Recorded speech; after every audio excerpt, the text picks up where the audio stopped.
Bom, só queria começar esse vídeo dizendo que aqui nesse canal não tem só espaço para filme coreano, não.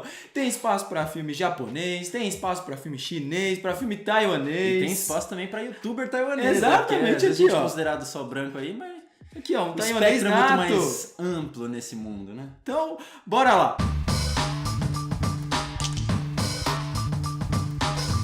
Chao se apaixona por Bin, um importante membro de uma gangue chinesa. Devido a forças maiores, eles se separam e anos depois ela volta pra tentar reatar esse amor. Pô, eu falei no começo do vídeo que eu sou taiwanês, Antes, já te cortando, às vezes eu te corto nos vídeos, mas eu só queria dizer que o Nathan acabou de voltar de Taiwan, inclusive, se você acompanhar ele fez vários stories aí. Não, e viajou pra caramba. Exatamente, e assim, tive essa oportunidade, inclusive enquanto assistia esse filme eu me sentia assim, viajando de novo, porque em várias circunstâncias eu via, por exemplo, a personagem pechinchando lá com o motoqueiro, ou ela sendo convidada no meio de um casamento ali, no meio da rua, e foram situações que eu tive que passar lá, então eu me senti muito representado nesse filme. a gente vai chegar nisso, mas inclusive essa é uma das coisas que eu mais gosto no filme. Mas Exatamente. chegaremos lá e eu quero saber, eu vou fazer aquela pergunta clássica que fazia tempo que eu não fazia, mas e aí, o que o senhor achou do filme? Gostou, não gostou? Cara, eu gosto bastante do filme, tem uns probleminhas ali pro final. Se não tivesse problema com os filmes, não seria o senhor Nathan. Todos temos, né? Mas o que eu quero dizer é que conforme você entra na filmografia do Ted Sankey, pelo menos eu tive essa sensação quando assisti os primeiros filmes, você tem um certo saneamento com a forma como ele monta o filme, a forma como ele vai narrando a situação desses personagens, que às vezes entram e saem do filme e nunca mais aparecem. Mas conforme a gente assiste mais filmes deles, eu tenho a sensação de que a gente deve olhar esses personagens menos para a história deles, mas como personagens modelos desse Ted Sankey tentando retratar a situação política que acontece no país. Cara, é assim, eu acho que o Ted Sankey é um dos grandes diretores contemporâneos, assim, eu sou apaixonado pelo trabalho dele. E uma coisa que me chama muito a atenção é porque, assim, os primeiros filmes dele, ele não tinha muita grana pra fazer, eram filmes, digamos, mais caseiros. Mesmo depois que ele teve mais grana pra fazer os filmes, ficou reconhecidos em festivais como Cannes, Berlim, ele consegue manter a essência dos filmes dele. Eu acho os personagens interessantíssimos. E outra coisa que me chama muita atenção também é essa narrativa paralela aí de mostrar essa cidade, essa China com esse desenvolvimento desenfreado que muitas vezes acaba apagando algumas histórias em nome desse crescimento, por essa busca por se tornar uma grande potência, né? Então eu acho que isso é um ponto dos filmes dele, nesse eu acho que nem tanto. Eu acho que sim, cara. Ainda existe, sim, porque foi o que eu comentei. Eu acho que você falou que os personagens são interessantes. Nem sempre eu acho que os personagens são interessantes. Porque pra mim, eu desgosto do romance deles. Eu acho super meloso e tudo mais. Mas eu acho muito interessante porque a gente excluindo esse plano central, a gente fica com essas narrativas periféricas que a gente estava comentando. Então, por exemplo, você vê uma greve operária, você vê um problema de gangues locais de uma cidade pequena, ou até mesmo o nível de água dos Três Gargantas subindo, que estão sempre à margem. E por que eu acho que isso é muito interessante? A gente for pensar que uma China desenvolvimentista, que nem você comentou, que está sempre procurando melhorar a sua própria economia, que muitas vezes ofusca o indivíduo no sentido de que ele deve funcionar excepcionalmente para o Estado e ele não deve ter os próprios desejos, e os problemas locais não são importantes porque é uma coisa que a China quer ofuscar. Então você vê que nesse filme as situações envolvem os personagens que muitas vezes não se dão nem conta disso, ou quando se dão, ignoram, como por exemplo aquela cena que a protagonista tenta baixar a bola do pai gritando pela greve, mas que em última análise dizem muito sobre a condição desses personagens na China. Sim, uma coisa que me chama muito a atenção também, e tem um gancho muito forte com isso que você falou, é que a China é um país confucionista, né?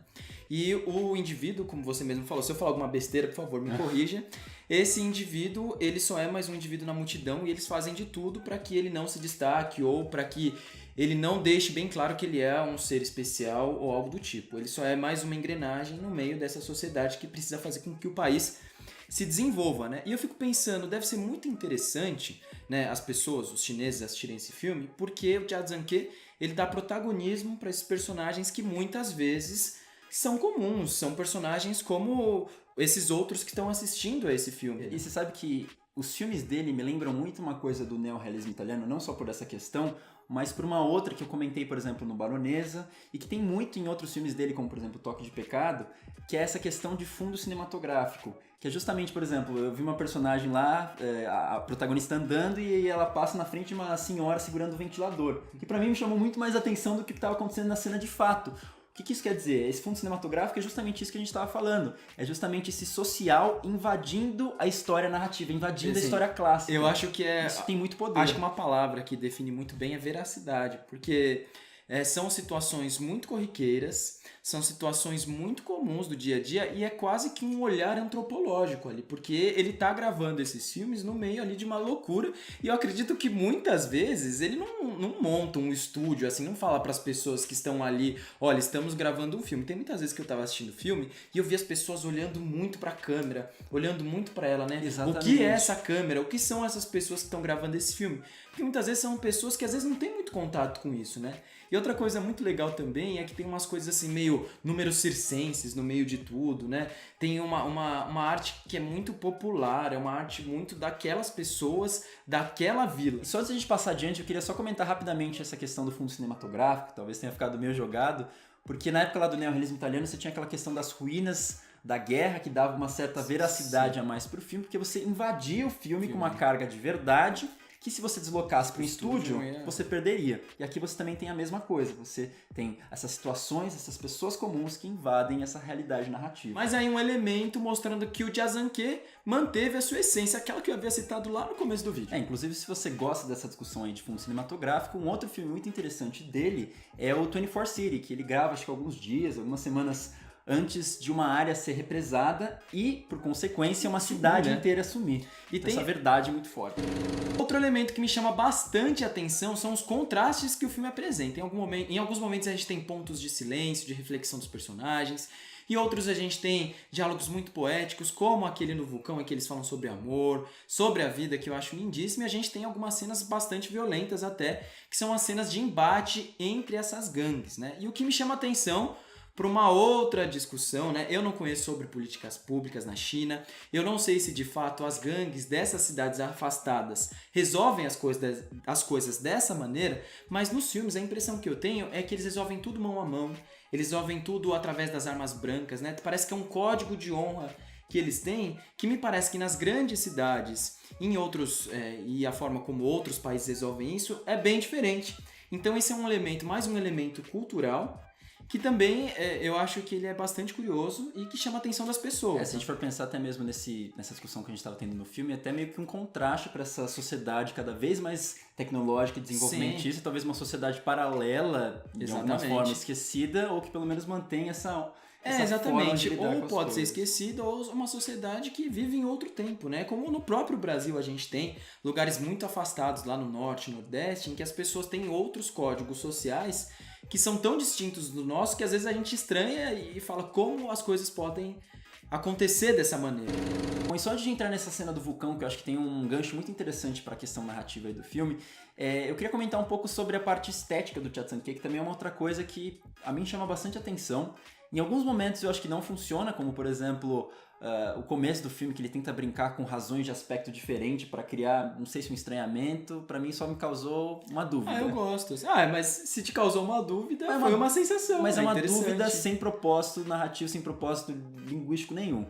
Em outros momentos eu acho que é bastante interessante, como por exemplo nos tons de cores, tanto do figurino da protagonista como do ambiente que revolve ela. Mais uma vez o ambiente invadindo essa personagem, que você vê que no começo do filme ela é super forte, com cores neon, verde. Depois fica muito acinzentado, pastel, preto, pastel. No final fica preto, que é como se ela renascesse dessas cinzas, que é justamente isso que eu quero comentar da parte narrativa. Mas esse meio é bastante pastel, como se ela tivesse perdido essa vida que foi tirada junto com esse afastamento que ela tem com o protagonista homem. Mas também tem uma coisa muito típica nos filmes do Jazanke, que são aqueles saltos temporais que ele faz com a montagem, né? Que é justamente passar um longo tempo da vida dos personagens e a gente completar com as lacunas com o que a gente vê. E é interessante porque quando você assiste, né, você não fica perdido. Ele consegue te situar muito bem, ele consegue te levar muito bem pro ponto da narrativa onde ele quer. Isso faz todo sentido pra história, você consegue acompanhar, é muito sutil, assim. Você assiste e você nem percebe. Mas você vai perguntar qual que é a grande genialidade, né? Porque até filmes como Bohemian Rhapsody faz esses saltos temporais lá naquela montagem inicial que eu acho horrenda. Mas pra mim a grande diferença nisso tudo é que eu chamo a montagem de Bohemian Rhapsody de uma coisa meio montagem Wikipedia, né? Ele pega os fatos relevantes que aconteceram na vida do Queen e vão concatenando pra, por exemplo, mostrar o pai abandonou a família, então ele se sente abandonado. O que eu acho interessante aqui nesses saltos que o Jazanke faz é que você vê que ao invés de ele pular pra um momento relevante da história desses personagens, ele pula pra um momento totalmente irrelevante de personagens que entram e saem, que dizem muito mais sobre o abandono e a vida sem rumo, sem prumo desses personagens. Só queria fazer um adendo aqui, que eu acho um absurdo o Bohemian Rhapsody ter ganhado montagem. Eu acho mais absurdo do que Green Book ganhar melhor filme. Eu acho não, que Bohemian Rhapsody... Isso é tema até pra gente fazer uma live um dia, algum outro vídeo, mas eu também achei um absurdo. Não, foi um Oscar péssimo. Só queria dizer isso. Vamos voltar agora pro filme. Bom, e depois de falar tanto sobre esse fundo cinematográfico, sobre as coisas que estão na periferia, queria fechar o vídeo falando sobre o relacionamento do casal. Que você comentou aí dessa cena do vulcão, que eu também acho belíssima, sim, né? Que o filme, o título brasileiro meio que caga, mas basicamente o inglês é Ashes the Purest White, mas não lembro como é que é em chinês, mandarim. Mas nesse diálogo eles falam que tudo que passa por a moça, né, fala que tudo que passa por uma alta temperatura, como as cinzas, acaba se tornando mais puro. O que, na minha análise, pode levar a dois caminhos. Uma que tem a ver com amor, que é aquela ideia de que uma pessoa ela precisa passar por grandes provações, como a questão que separa aí os dois no filme, pra ter um amor mais puro no final, mais verdadeiro. E outra que eu acho que é muito mais interessante nesses tempos de Me Too e de empoderamento feminino, que é justamente essa renovação dessa mulher, o empoderamento dessa mulher que, após ser abandonada, ela precisa se fortalecer dessas cinzas e assim se tornar mais pura, que até certo momento era isso que eu tava vendo que o filme tava desenvolvendo. Só que quando ela chega pro final e eu vejo que ele toma exatamente o outro caminho, eu acho que o filme acaba se empobrecendo imensamente, principalmente que ele é melodramático, tem umas músicas chatas pra caramba, as letras falando exatamente o sentimento que ela teoricamente estava falando. Eu acho que você tão está sutil, eu assim, acho que você está exagerando um pouco. De fato, eu acho que ele perde, porque eu fiquei um pouco decepcionado com o caminho que ele toma, porque é uma personagem muito forte. É uma personagem com muita personalidade e ela resolve as coisas de maneira muito diretas, né? Mas ela não consegue superar essa questão do amor e ela acaba tomando decisões que decepcionam um pouco de fato. Mas, por mais que ela tome essas decisões, por mais que o filme vai por esse caminho aí que não nos agrada tanto, eu acho que ainda assim ele tem muita força, eu ainda acho que é um filme muito bonito. E a cena final, como ele fecha o filme de maneira estética, eu acho muito forte. Então, assim, eu gostei bastante, mas fiz todos esses questionamentos que você mesmo citou. Isso pra mim perdeu um pouco. Se ele fosse por um outro caminho, eu acho que o filme seria perfeito pra mim. Acho que seria um dos melhores filmes de Jazanke. Bom, então é isso. Espero que vocês tenham gostado do vídeo. Comentem aí o que vocês acharam dessas discussões que a gente suscitou. Talvez vocês tenham alguma coisa mais pra agregar ao debate. Exatamente. E com o tempo a gente volta com outros filmes orientais, chineses, coreanos, japoneses. E taiwaneses. E taiwaneses. Como o nosso querido Nathan. Então até mais. Valeu. Até a próxima. Valeu.